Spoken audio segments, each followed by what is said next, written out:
Hey everybody, this is John for Pioneer Nexus MTG, coming at you with the top 5 to 7 8-ish decks in the Pioneer format right now, going into September of 2023, right before Wilds of Eldraine comes out, so things could get shaken up a little bit with the new fall standard set, but that remains to be seen. Pioneer's in kind of a cyclical thing right now. There really hasn't been any new true decks that have kind of emerged, something like Boros Convoke or Dimir Rogues that have kind of shaken up the flavor of the month, so to speak. So a lot of the old standbys are kind of rising to the top. If you look at decks that are, you could argue, within the top 5, top 10 that aren't going to be on this list, decks like, is it Creativity? You have decks like, Lotus Field Combo. Another deck that's kind of rising is Dimir Control. You have Blue-White Control, Abzan Greasefang. So there's a myriad of decks that are competitive and can win on any particular given weekend, although the top 2, top 3 have kind of remained steady throughout, with Monog Green kind of being the pillar through which the format kind of rotates. One deck I want to note, it may not be the top one in the top 5, but has had quite a bit of a resurgence lately, and that is It Phoenix? Now, Is It Phoenix is a relatively fair deck, so when the format is full of Lotus Field combo or any type of spell-based combo, it's kind of weak. But when the format's more about creatures or card advantage, this is a deck that is well positioned to kind of grind in both axes. It is a little bit weak to Rakdos Midrange, at least certain builds of it. Things like Shielder is a problem. Sometimes Monog Green can be a problem. But this is a deck that has a lot of tools to kill a lot of things. You have Fiery Impulse, Lightning Axe, Spike, Heal Hazard. So you're very good against creature decks right now. 2 of the tribal decks are excelling kind of in the format despite the presence of all the removal.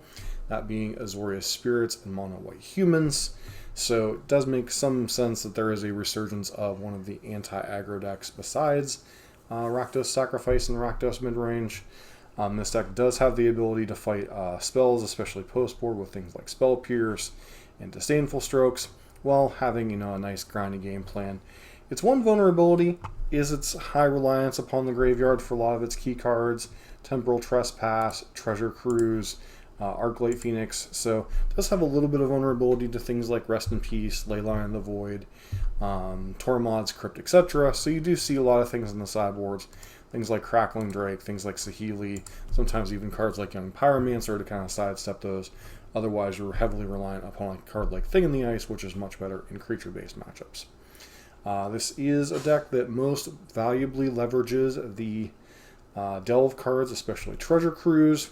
It fills the graveyard quite easily with all the 1-mana cantrips, with pieces of the puzzle, etc. And is a card that is probably one good looting effect away from being very good. But this is a deck that does have a fair creature plan with a little bit of a combo finish with Galvanic Iteration and Temporal Trespass or Galvanic Iteration. Treasure Cruise, draw a bunch of cards, kind of overwhelm your opponent. Number 5, Mono Humans. This is a deck that, obviously, its most recent addition really is Coppercoat Vanguard, but that gives you 2 real payoffs for being all humans with Coppercoat Vanguard and Thalia's Lieutenant. You have the ability to tax your opponent's spells with things like Thalia, Guardian of Thraben, and potentially things like Thalia, Heretic, Cathard to further disrupt your opponent. This is a deck that has very quick aggressive starts with a bunch of 1-drops, powers that up with a bunch of 2-drops, and then has a little bit of removal in the main deck in the form of Ossification and Rural Cathar, deal with your opponent's most powerful creatures or planeswalkers. Brave the Elements, protect from removal or just alpha strike through things like Mono Green. And then Adeline really puts the pressure on the opponent to find answers, or the game closes out very quickly. Another thing is you do have a lot of utility with 4 copies of Mutavault, 1 copy of Castle Ardenvale, 1 copy of Castle of Sheffet Dunes. So you have a lot of utility in your land base, so there's often a lot of things to do with your mana, even if your opponent's removing things. And the post-board games, you kind of get to shore up your weaknesses. Things like Rest in Peace for one of the few decks that can go faster than you, and Abzan Greasefang. You have Winning Announcement for grinding matchups like Blue-White X Control or Rakdos Midrange and Sack. Redain to really punish those sweepers out of blue-white X control, as well as things out of Lotus Field combo, and then Cathar and Destroy Evil as conditional removal spells for situations, and Portable Hole for the mirror match, early things against Mono Green, good against Spirits, etc. So, a deck that overall doesn't seem exceptional, but much like blue-white control, is just good enough in a lot of matchups that it routinely finishes in top places. Number 4, a deck that last month was number 1 on the list, but has slipped down a little bit, both due to a resurgence of Mono Green, as well as some other matchups that aren't necessarily as good, blue-white X control, etc. So there are a number of matchups that can give this deck fits. It's not quite as well-rounded as Rakdos Midrange, but it is fairly solid overall, especially into a creature-heavy meta, and with both Spirits and Humans being decent parts of the meta. This deck seems fairly well positioned still, and it generally has a pretty decent Rakdos midrange matchup, and that being Rakdos Sack. Now, they have a lot of tools in common.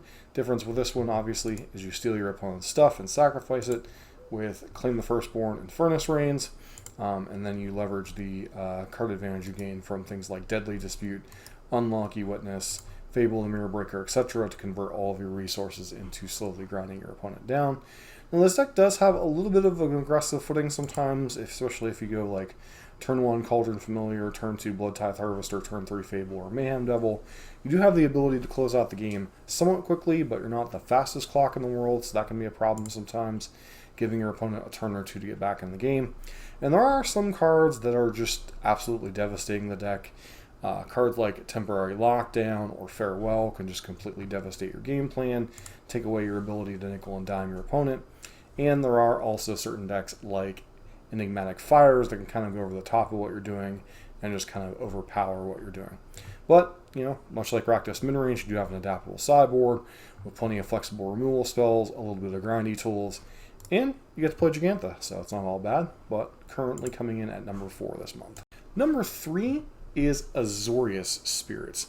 Now, Azorious Spirits has kind of risen in response to the dominance of Mono Green there for a bit. It is the sister deck to Mono Blue Spirits, a deck which I've been playing quite a bit recently. The benefit of this is you get to play things like Catilda for racing situations. You have things like Invasion of Gavakan for a little bit of disruption, and then you have things like Spell Queller as kind of your ultimate payoff. Sideboard, you can play things like Selfless Spirit if you so choose. This version chooses to be a little bit closer to the Mono Blue variant, rather than playing a little bit heavier on creatures. So you have the 4 Curious Obsession, some Lofty Denials and Geistlight Snares.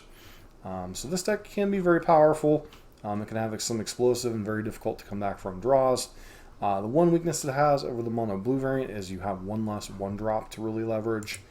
But, still a powerful deck that can easily go turn 1 Mausoleum Wanderer or Spectral Sailor, slap a Curious Obsession on it, and kind of run away with the game, and then you still have this kind of tribal synergy to back it up, along with disruption in the form of things like Rattle Chains, Shacklegeist, and then your soft permission counter spells to kind of disrupt your opponent.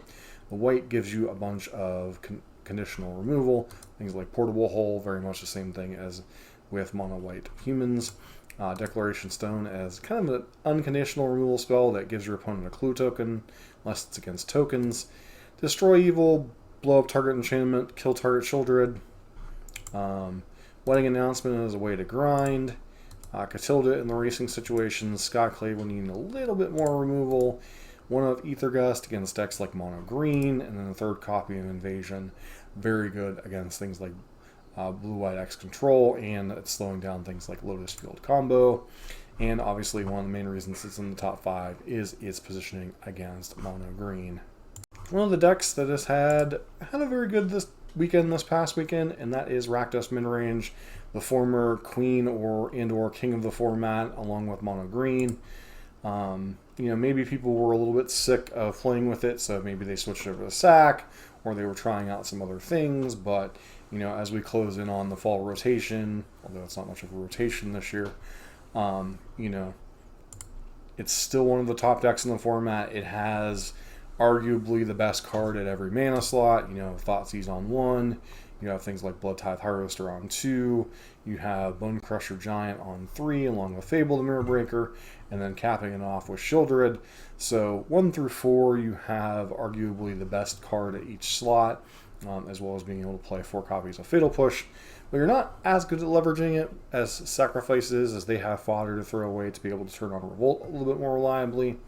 This is still a very powerful deck that can close out the game very quickly. Plays both roles very well, whether on the offense or on the defense. The one thing it is vulnerable to is decks going over the top of it. Blue-white Lotus Field combo, Enigmatic Fires are all decks that can give you fits. And obviously the boogeyman of the format, Monog Green, is a little bit of a dog matchup, but you have a lot of cards in your sideboard. Things like Extinction Event, Noxious Grasp to help to kind of figure out that matchup. As long as creature decks are in the format, this deck tends to be fairly well positioned, with a little bit of a weakness to both Monog Green and Rakdos Sack.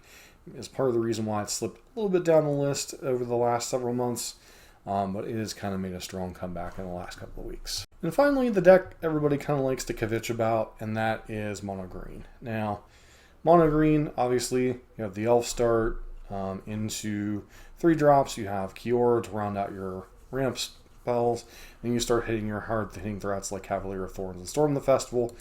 But most of the deck revolves around Karn and its Wishboard. This is one of the things that makes this deck absurdly powerful, your ability to leverage Nykthos with Karn and be able to go get a card for almost any situation, whether it be, Godpharaoh statue, some builds, the Portal to Phyrexia, the Stone Brain, Pithing Needle. You have cheap cards to interact with your opponent quickly. You have more expensive cards to go over the top of what your opponent's doing. And oh yeah, you have infinite combos with both Pestilent Cauldron and the Stone Brain to mill out your opponent. So this deck kind of does it all. Its one weakness, obviously, is some decks can go under it or just ignore what it's doing. A deck like Mono Blue or Azorious Spirits can kind of tempo it out, although it does still have some draws that can beat that, especially with Polukranos being added to the deck. Decks like Mono White Humans, if they have a timely something like Brave the Elements can kill you out of nowhere, as most of your creatures obviously are mono green. You do have a few colorless things that can protect you a little bit, but overall, this is the king of the format, and has been for quite some time. Sometimes it fades a little bit in respect to Rakdos Midrange, but this is still probably the most powerful pound-for-pound deck in the format. So until the Wizards does something about it, it's probably going to remain so, or unless the format gets a lot faster, which I don't see either one currently happening. So these are the top 5 decks for Pioneer in August/September of 2023, right before Wilds of Eldraine.